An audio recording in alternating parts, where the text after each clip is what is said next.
अस्सलाम वालेकुम दोस्तों, तुसीं वेखदे पे हो पाक वतन पंजाब टीवी ते मैं तुहाडा मेज़बान मोहम्मद जाफर। दोस्तों सब तो पहले अपने चैनल को करो सब्सक्राइब, बेल आइकन का बटन दबाओ ताकि हर नवी आने वाली वीडियो का नोटिफिकेशन आसानी मिल सके। तुसीं ये वीडियो सब तो पहले देख सको, जानवर पसंद कर सको और खरीद सको। दोस्तों डेली की निस्बत अच्छियां तो प्योर नीली मझां की वीडियो लैके होईदा हाजिर। अज दोस्तों यह मझ डाले के लोड हो चुकी है। ये जी भाई मोहम्मद यूसुफ लाहौर तो तकरीबन कुछ थोड़ा अगे ही है, मैनू पिंड का नाम पूरा याद नहीं।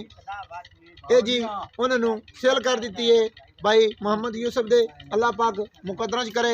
कैमरामैन कहांगा नंबर गड्डी नंबर मजीद मझ नूं विच वड़ के राणा साहब आओ इत्थे इधर लाई यार। अस्सलाम वालेकुम जी राणा साहब, की हाल है? की नाम है जनाब दे?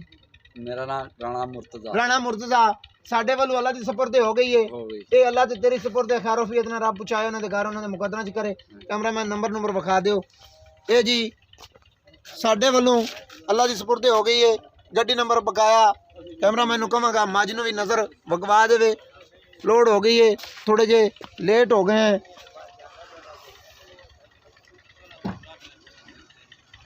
बकाया जी है भाई मोहम्मद यूसुफ होरां साडे इतमाद से सौदा किया है, मौके तो कोई नहीं है। यह गड्डी पिछे और खड़ी है मेहमानों की। कैमरामैन मझ नूं नज़र वगवा दे।